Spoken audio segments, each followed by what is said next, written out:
Hello everyone. CTET mathematics के अंतर्गत आज हम लोग आंकड़ों का प्रबंधन यानी डेटा हैंडलिंग से संबंधित महत्वपूर्ण प्रश्नों को देखेंगे। तो चलिए शुरू करते हैं। पहला प्रश्न देखते हैं। यामिना ने एक पासा 10 बार उछाला और उसे निम्न परिणाम मिले 5 3 6 6 1 4 5 3 3 2। उसे अधिकतम बार कौन सी संख्या प्राप्त हुई? ये जो प्रश्न है आंकड़ों का प्रबंधन यानी कि डेटा हैंडलिंग से संबंधित है। तो ऐसे जब भी कोई क्वेश्चन होंगे तो उसको पहले तो ना अगर सॉल्व करके दिखाना है तो उसको टेबल फॉर्म में बनाएंगे और फिर इसका फ्रीक्वेंसी लिखते हैं यानी आवृत्ति, फिर से हम निकाल सकते हैं या तो हम डायरेक्ट ऐसे निकाल सकते हैं क्योंकि हमको ऑप्शन दिए होंगे उसमें उसके आधार पर करना है। तो उसका एक आंसर ये होता है कि उसे अधिकतम बार कौन सी संख्या प्राप्त हुई। तो ये जो संख्या दी है ऊपर ढेर सारी इसमें गिनतियां, उनमें से जो सबसे ज्यादा बार आई है वो उसका उत्तर हो जाएगा। तो ज्यादा बार कौन सा है? देखिए 5 तो देखिए 2 ही बार आया है, 3 देख लेते हैं 1 2 3 बार आया है, फिर यहाँ पे 6 भी 2 बार आया है। तो सबसे ज्यादा बार जो गिनती आई हुई है तो उसका उत्तर क्या हो जाए? अधिकतम बार कौन सी संख्या आई है? अधिकतम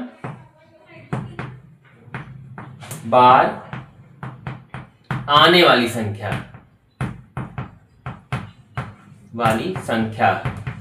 कौन सी है? यहां पर कौन सा अंक है?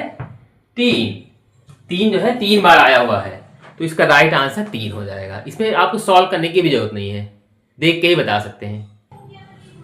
अगला प्रश्न देखते हैं। प्रथम 10 विषम अभाज्य संख्याओं का माध्य ज्ञात करें। सबसे पहले तुम देखेंगे प्रथम 10 विषम हो और अभाज्य भी हो, ऐसी संख्याओं को पहले लिखेंगे, फिर 10 होनी चाहिए और फिर इसका माध्य निकालेंगे। तो सबसे पहले हम अभाज्य संख्या लिखेंगे। कौन कौन सी हो सकती है? पहली 3 हो जाएगी, 5 7 7 के बाद 8 9 तो होगी नहीं, 10 11 हो जाएगी, 12 13 14 15 16 17 हो जाएगी, 17 के बाद 18 19 हो जाएगी, 20 21 22 भी कट जाएगी, 23 हो जाएगी, 24 25 25 भी कट जाएगा, 26 भी कट जाएगा, 27 भी कट जाएगा, 28 29 हो जाएगी, 29 के बाद 30 31 हो जाएगी, 31 गिन के देखते हैं 1 2 3 4 5 6 7 8 9 10। तो ये टोटल हमारी जो संख्याएं आ गई हैं, टोटल कितनी होगी? 10 हो गई। ठीक है, अब हम इसी का ही माध्य निकालेंगे। माध्य का सूत्र क्या होता है? माध्य निकालना है या औसत कहा जाए तो यहाँ पे सूत्र लिखेंगे। माध्य बराबर क्या होता है? जितनी भी संख्याएं थी इनको जोड़ेंगे यानी कि पदों का योगफल और बटे में पदों की संख्या होगा, पदों की संख्या ये हो जाएगा। तो यहां पद कितने हैं? 3 है, प्लस 5 है, प्लस 7 प्लस 11 13 प्लस 17 प्लस 19 23 29 और 31, ये टोटल हो जाएगा। बटे पदों की संख्या कितनी? टोटल 10 है, 10 लिखेंगे यहाँ पे। अब हम इन सबको जोड़ेंगे। 5 3 7 7 3 7 7 14 5 3 8 7 15 11 13 ऐसे सब एक साथ लाइन से लिखेंगे। लिखने के बाद अब हम इसको जब जोड़ेंगे तो जो भी संख्या हमारी होगी उसको वो हमारा टोटल योग आ जाएगा। हम लिख के जोड़ भी सकते हैं, दिखाते कैसे जोड़ना है। इसमें 3 पहले लिखा हमने, 5 7 11 13 17 19 23 29 और 31, इस तरीके से हम लिखेंगे और हम पूरा इसको जोड़ेंगे। अपने तरीके से जोड़ सकते हैं आप।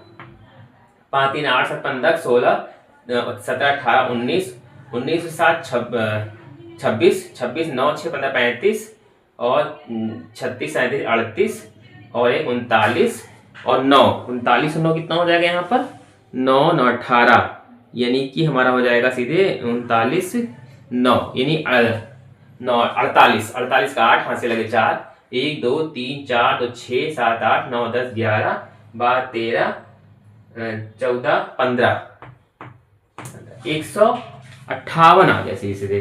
ठीक है, तो हमारा ये जो टोटल आ जाएगा ये आ जाएगा 158 और हम इसको भाग करेंगे 10 से तो कितना हो जाएगा? 100 ये 15.8, एक अंक के बाद इधर गिनती जो है दशमलव लगा देंगे। तो ये रफ वाला जो काम था हमने इधर किया था और हमारा 158 आया। उसके आधार पे हम जब 10 से भाग करेंगे तो आंसर आ जाएगा सीधे 15.8।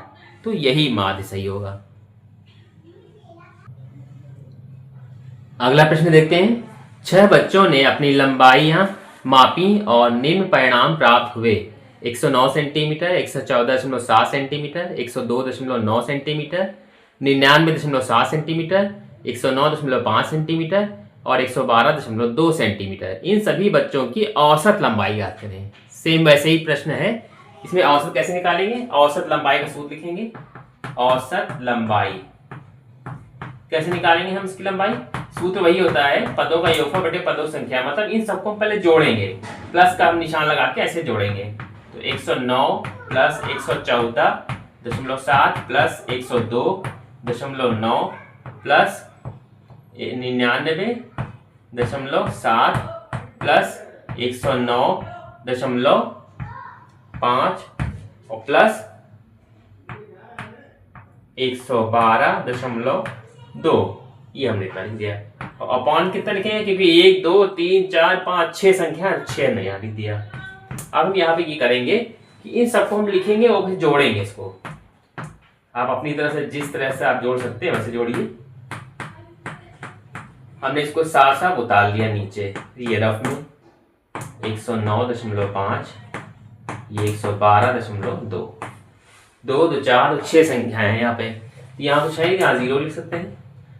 9 7 16, 16 7 6 23 और 24 25 5 30, हाँसी लगे 3, 9 4 13 14 15 और 9 5 14 24, मतलब 9 4 13 14 15 और 15 और 9 9 9 5 24 हो गए। 24 9 9 4 33 34 35 36 37 38, इतना आया यहाँ पे। हाँसी लगा 3, तो 1 9 1 10 11 12 13 14 का 4, हाँसी लगाइए 1 2 3 4 5 और 1 6, तो ये हमारा आया 648 आया और बटे में 6 आया। हम इसको काट सकते हैं। 6 से 6 दाम 60, मतलब 6 कम 6 और 6 8 48, तो ये 108 सेंटीमीटर हमारी जो है इसकी जो लंबाई जो है इसका औसत इस तरीके से आ जाएगा। तो यही मेरा राइट आंसर होगा। और टोटल हमारे सबको हमने एक साथ जोड़ा और फिर हमने उसको 6 से भाग कर दिया, तो सीधे सीधे हमारा यही राइट आंसर आ जाएगा।